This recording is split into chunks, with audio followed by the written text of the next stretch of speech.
Hello, dear friends. Welcome to Kardec Ready, where we're here to nourish our souls. I'm Norah, the host of this program, Thoughts by Joanna Angelis and Divaldo Franco, through this amazing and beautiful book. Today's message is really good. It brings to us reminders that are going to be so useful in situations where our ego wants to take over our fears, right? And how to get to a place, in essence, of never giving up. We got to keep going. Because after all, Joanna and Divaldo, they really bring these beautiful messages for us of hope, right? So today's lesson begins with: the pursuit of plenitude is the essential goal of lucid consciousness that has discovered the real values of life and has overcome the errors of the ego in the process of the spirit's evolution. Again, keywords here: plenitude, lucid conscientiousness, and how to overcome the errors of the ego.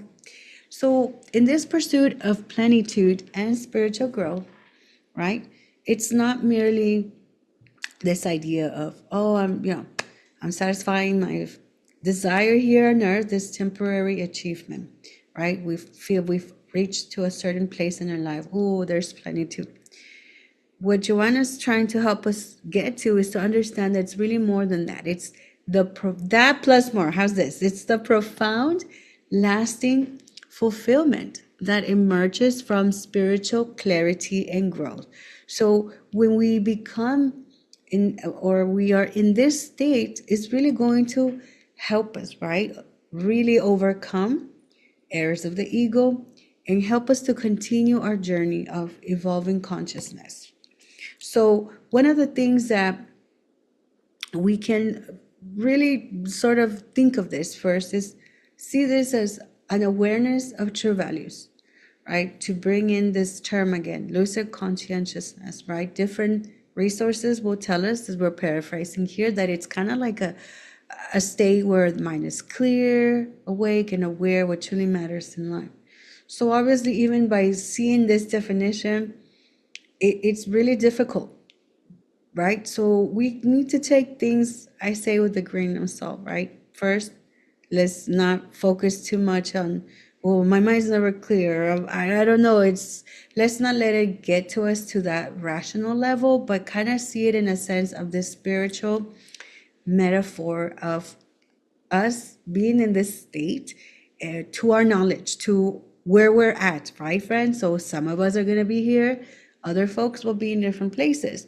But at one point, right, we do need to be responsible for us to be in this state.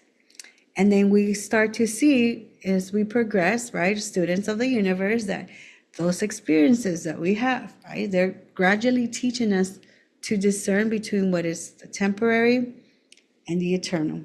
So, for instance, we start to shift our mind, right? We think, oh, the pursuit of wealth, status, material pleasures, those are happiness, but we start to see that those are temporary. Instead, we say the true values of life: love, kindness, compassion, and personal growth. Those are the ones that bring that true fulfillment, right? So when we pursue this plenitude that Joanna is helping us, we start to really see, friends, that it's a focus, right, on the spiritual values, which allow us, right, and them as well, the values, to guide our decisions and interactions. So we could even think of it maybe a lens that comes in stages. So this is kind of like the same points from the previous slide, but we cannot be at one place if we cannot see the other, in essence, right? So the thing with this, friends, is, and Joanna brings it, there's this thing, the ego. We have a seed of the ego and we can never eliminate it. Well, we're going to have some issues, right? We're going to see that we're going to find ourselves in a lot of inner turmoil, right? Because the ego is a source for inner conflicts, a lot of external struggles, right? Some of the characteristics of, well, am I being more in the ego versus the conscious side would be, it leads to prioritize personal pride, attachment to material things, and desires for power of or recognition, right? To name a few. Other things could be cycles of fear, insecurity, dissatisfaction, always seeking more from the external world without realizing the peace that comes from within. So when we see what ego can bring to us, right? Then we say, well, how is this leading into my life?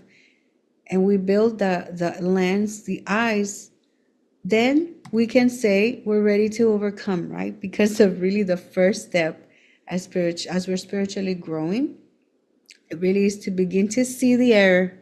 Because if we can never see, how are we going to know? So again, that's why it's like this state of lucid conscientiousness. It really is individualized, and it does happen. So also, what are those traits? Again, when we're seeing a shift, right, from selfishness to selflessness, from competition to cooperation, from pride to humility, and we can have that. We need to focus on all the accomplishments that we have done individually and as a collective, right? Because those are the ones that really show us we can overcome the ego. Maybe, we're not where we need to be, but we're getting there, right? And so in order for us to know how to produce, right, those emotions, those feelings, those actions, we need to study our moments where we've come to be in a more state of selflessness, of cooperation, and humility is so important. And not to focus so much on what is ego, but how to overcome the ego. So it does take time. It takes some inner reflection, right? Which we know Joanna is our coach for that, really. In the tools, right? These are some tools sitting down from different studies, from different understandings that this lens, this awareness is not going to happen overnight, right? Evolution takes time. So that's the first thing. So once I see my ego, right, and I'm going to work my way through it, I need to understand it will take time. I also need to embrace every experience that's going to come with that lesson that's going to help me sort of counteract the ego and shift to a more Christ-loving mindset, right? Facing my challenges with patience and compassion is critical in this journey. Appreciating joy and gratitude. And again, because these moments really do uplift our spirit, it encourages us. So we need to know in our lives when we have those moments that we're experiencing joy and gratitude to go back to that, to study it, because those are the moments too that will help us in circumstances where I'm in a challenge scenario, and then I go back. Oh my gosh, I remember gratitude, and then we'll feel that emotion, right? In understanding every situation, it's really going to give us that chance for self-improvement. But above all this, what is my main thing to do? Trying to eliminate my ego, work through my ego. It's a better way to say it. It's really to practice unconditional love. So many ways, friends. We could do it in, oh my gosh, lots. And this is the beauty of life, the beautiful gifts that we have. So we then start to understand that taking steps towards enlightenment, no matter how small, it's really helping us to move right to that enlightenment, that realization of true self. So in a nutshell, this is sort of where Joanna's wanting us to take us with the lesson. So, and yes, friends, now that we've worked through a situation, we can sit down and be like, oh yeah, you know what? This plenitude is not about all that. It's really about aligning, right, ourselves or myself with the external truths that govern our spiritual existence, right? So cultivating love, humility, service, compassion. It's going to put us in a place where we can experience inner peace, right? That transcends any materials, success or recognition, and even transcends that idea it's me, but rather it's this, it's interesting because it's a help that we do externally, but in actuality, it's a very internal intake, in essence, of how we do this. Is it easy? No, it's not. And actually, in this chapter, in this book, Jesus in the Home, a beautiful book, chapter 38, entitled Justifiable Argumentation, we have a little bit of what would happen in cases of, am I good enough? Because this is hard. It's not easy, right? So here, the disciples are expressing their discouragement, their inadequacy of really carrying out their spiritual mission, right? And they're venting to Jesus. They're really being vulnerable and they're being super honest. It's a beautiful chapter because it really does detail the authenticity of the disciples and kind of like a connection to us in a human experience, because how many times too we could feel unworthy, thinking we can't be the good news or teach the good news, right? We can't. We have so many imperfections. And it's a very difficult challenge. After Jesus listens to them, he actually says a really beautiful thing as the teacher that he is, right? So he says, guys, listen. Let's think about it like this. In reality, the paradise that we dream of is still very far away. And I don't see any winged disciples here. In my opinion, the angels in heavily dressed have yet to find a home on the rough and dark ground upon which we walk. We are students of the good on the way to the Father, and we shouldn't belittle the blessed opportunity to grow towards Him.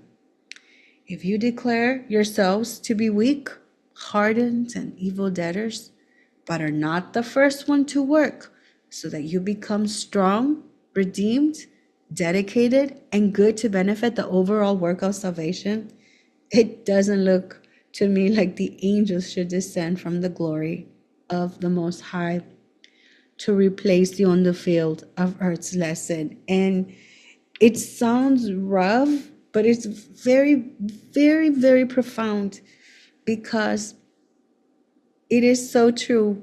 We cannot give up. So that's the first thing, right? Yes, this road is difficult, but I mean, we're all in this together. Like he says, it's not like I see all these heavenly dressed angels walking around, right? It's work. And that's how he ends. Yes, we can feel weak, we can feel this, but we have to work to become strong, redeemed, and dedicated, right? Good to benefit. So we see how that example truly relates to what Joanna's in her message is trying to help us, right? For instance, the feelings that the disciples were expressing of inadequacy, right? In Jesus overcomes that. He could like, no, I'm going to encourage you. Focus on the mission. Align with the spiritual clarity. In other words, guys, get in that lucid consciousness. Open up your eyes. And the thing about this, that what Jesus was so good at working this, he didn't put them down, but instead he gave them the tool, right? Because this self-doubt that they were sharing, right, could kind of make them stagnant and sort of this ego-driven fear. So we could say, right, if you stay there, you're going to continue with this ego. It's going to manifest in different ways. So he's like, no, remember, we're here for the spiritual evolution. So Jesus starts to reassure the disciples. It's a long-term process, guys. It's not just, oh, I do something, the angels descend. It has nothing to do with that. It's about the inner work, as he says, right? So The way that the chapter ends, they have this meaningful prayers, and the disciples, they're so touched by this moment. But it walks us through a scenario with Jesus' teachings about how dangerous it can be when we stagnate in this idea of I can't do it, I can't move on, because it allows for the ego to come in, and we don't need that. We need to be in a state of lucid consciousness and awareness, understanding that the spiritual evolution comes with time. So when we're here, right, looking at Jesus' message and aligning it with Joanna's, we start to see that this pursuit, it does lead us to a more harmonious, enlightened life. So the more we focus on the well-being of others, which is really beautiful, our soul begins to expand, and we really do become closer to our mission, right? We want to be growing. And this alignment with spiritual values ultimately will lead us to eternal plenitude, right? This realization of our highest potential and the fulfillment of the soul's purpose. Dear friends, wasn't it a beautiful lesson? It really was. It was more about how not to give up, how to be human, how to be authentic and vulnerable, but yet we got to pick ourselves up, as Jesus said, and we got to move forward. And the thing is, it's all of us, right? If we feel alone, like, oh my gosh, it's just me. Nope, we're all in this. We're all working towards that light, friends. So we have loads of homework this week, really, to bring in those glasses of awareness, friends, and we put them on, right? Like literally, okay, let me put these glasses on. Let me check, where am I? What can I do? And let us be patient and loving in the process. Friends, let us not forget to tune in to other programs here at Kardec Radio, where we're always nourishing our souls. And always, always, let us truly believe that we are loved. Bye, friends. Until next week.